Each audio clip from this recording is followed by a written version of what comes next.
समस्त सम्माननीय पेंशनर साथियों को विद्युत पेंशनर हितरक्षक संघ की ओर से अशोक कुमार गुप्ता का सादर नमस्कार।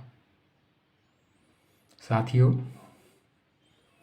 मेरा पिछला वीडियो देखकर आपको यह जानकारी मिल ही गई होगी कि पेंशनर्स की महंगाई राहत के संबंध में शासन द्वारा धारा 49 एवं उसकी अनुसूची 6 के प्रावधानों को किस तरह देखा जा रहा है तथा उसका किस तरह उपयोग किया जा रहा है। यह स्पष्ट है कि धारा 49 एवं अनुसूची 6 पेंशन के संबंध में है।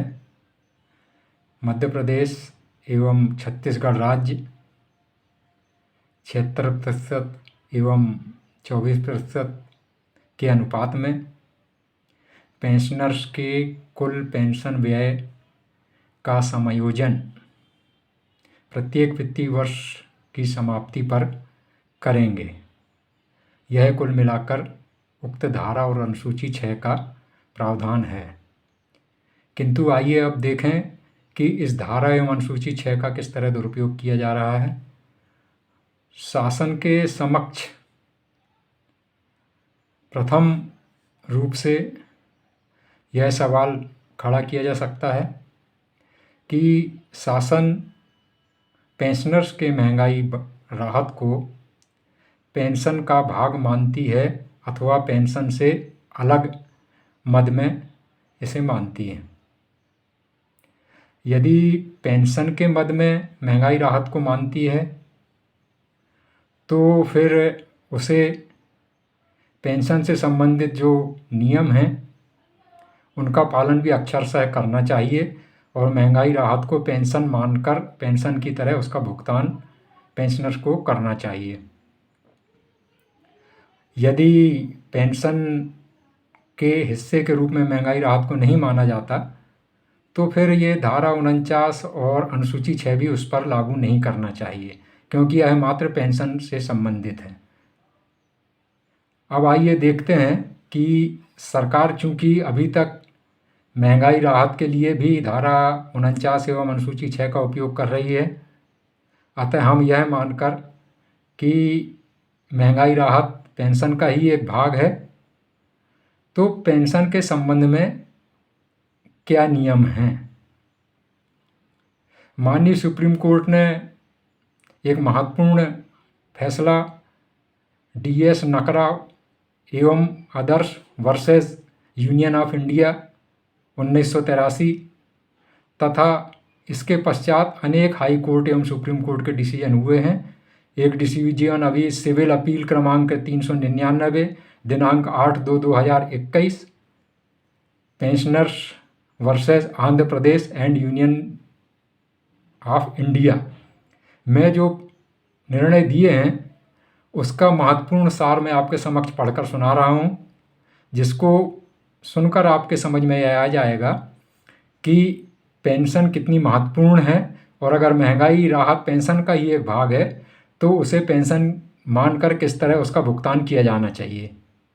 सुप्रीम कोर्ट और हाई कोर्ट द्वारा अनेक निर्णयों में जो बातें स्पष्ट की गई हैं वह मूलतः यह हैं कि भारतीय संविधान के आर्टिकल 19(1) एवं 31(1) के तहत पेंशन ग्रेजुएटी एवं सेवानिवृत्ति हितलाभ पेंशनर की संपत्ति हैं और एक संपत्ति के स्वामी को अपनी संपत्ति पर जो अधिकार होते हैं उसी तरह के अधिकार पेंशनर को अपनी पेंशन ग्रेजुएटी और सेवानिवृत्ति हितलाभ पर प्राप्त हैं।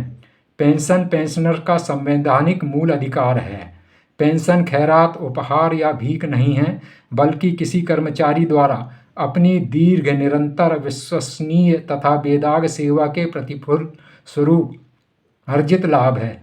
अपने परिश्रम से अर्जित लाभ कर्मचारी की अपनी संपत्ति है।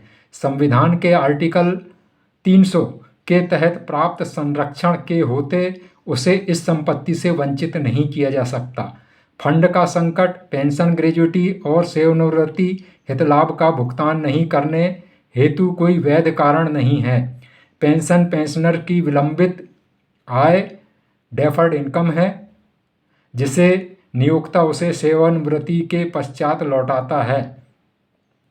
इस तरह स्पष्ट हो जाता है कि पेंशन कितनी महत्वपूर्ण है, उसका भुगतान किस तरह किया जाना चाहिए। यह भी अनेक निर्णयों में स्पष्ट किया गया है कि यदि पेंशन भुगतान में विलम्ब होता है तो उस पर ब्याज भी देय है। सिविल अपील क्रमांक 399 दिनांक 8/2/2021 में सुप्रीम कोर्ट ने आंध्र प्रदेश पर 6% प्रति वर्ष की दर पर पेंशन के बकाया पर भुगतान करने का ब्याज का आदेश दिया हुआ है। अब सरकार को यह स्पष्ट करना चाहिए कि वह अगर पेंशन मानती है तो ठीक है, धारा 49 का उपयोग करें और छत्तीसगढ़ की सहमति के पश्चात ही महंगाई राहत का हमें भुगतान करें।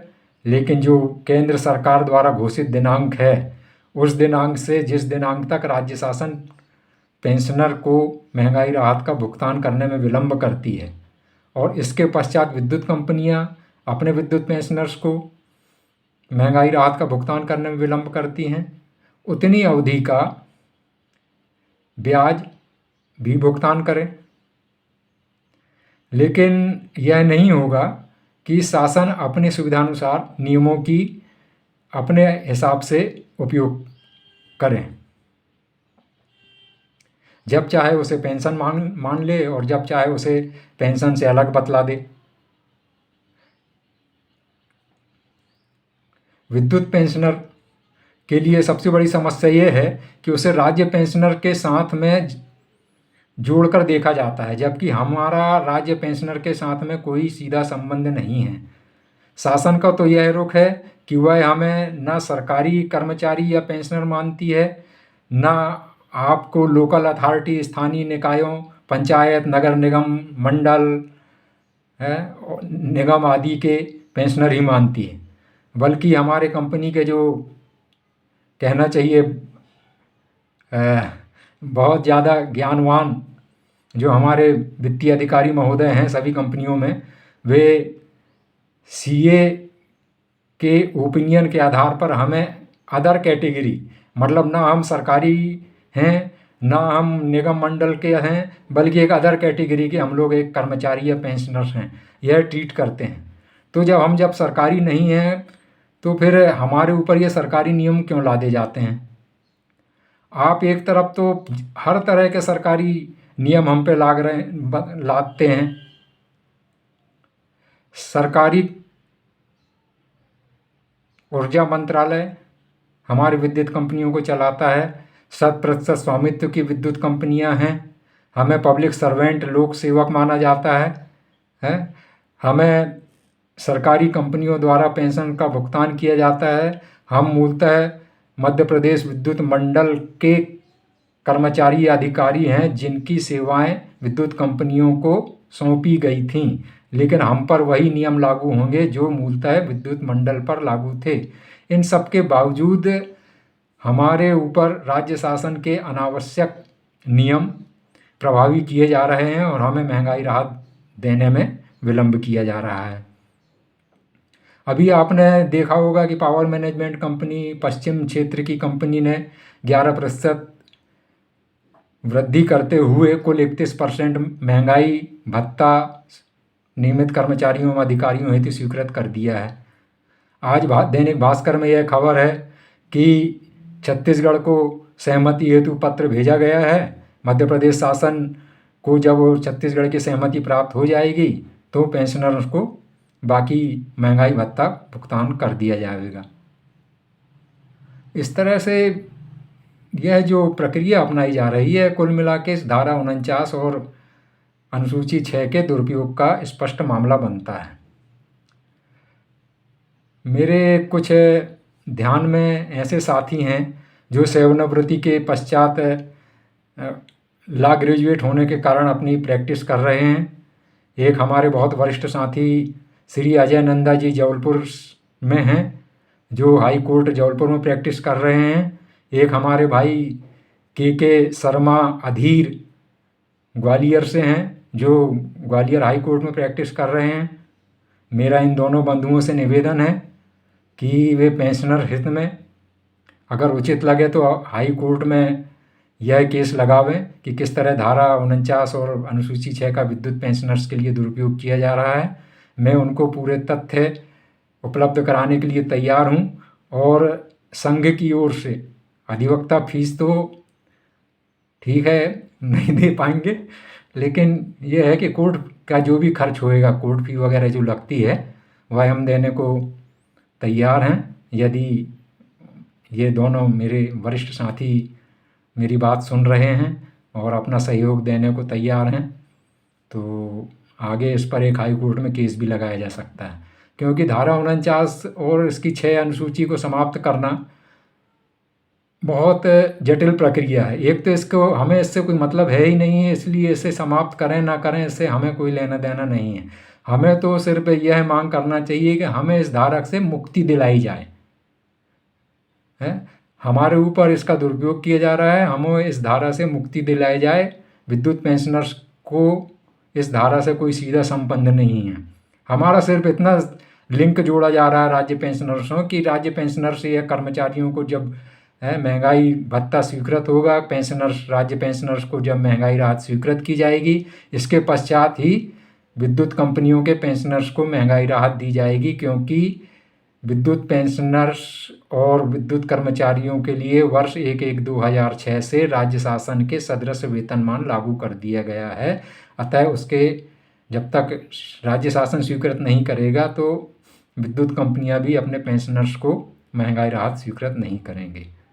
यह एक तरह का कुतर्क है और बहुत पत्राचार कर दिया गया है, लगातार पत्राचार होता जा रहा है। अनेक संघ इस बाबत लिख रहे हैं, अभी मैंने भी बहुत से पत्र लिखे हैं, इवन कि छत्तीसगढ़ के मुख्यमंत्री को भी 2 बार पत्र भेजे जा चुके हैं। हमारे माननीय मुख्यमंत्री महोदय को तो लगातार लिखा जा रहा है। बहुत से संघ भी इस संबंध में अपने अपने स्तर पर इसको लिखे रहे हैं, लेकिन थोड़ा सा क्लैरिटी की आवश्यकता है कि हमें इसको समाप्त करने पर जोर नहीं देना चाहिए, क्योंकि हमारा इससे कोई सीधा संबंध नहीं है। हमें तो इस धारा से मुक्ति दिलाई जाए और हमको जैसा ही राज्य शासन या केंद्र सरकार जैसे ही अप्रूव करती है अपने कर्मचारियों के लिए जो भी महंगाई भत्ता की दर अप्रूव करती है, उसी दर को आधार मानकर विद्युत कंपनी के पेंशनर्स को भी महंगाई राहत स्वीकृत कर दी जावे। आशा है आपको मेरा प्रथम वीडियो और यह वीडियो पसंद आएगा और आपके जेहन में यह पूरी तरह स्पष्ट हो गया होगा कि धारा 49 और अनुसूची 6 क्या है, इसका शासन किस तरह दुरुपयोग कर रहा है और इससे किस तरह से निजात पाई जा रही है। आप सभी लोगों का धन्यवाद। आगे किसी अन्य विषय पर फिर मिलेंगे। शुभकामनाएं। जय हिंद।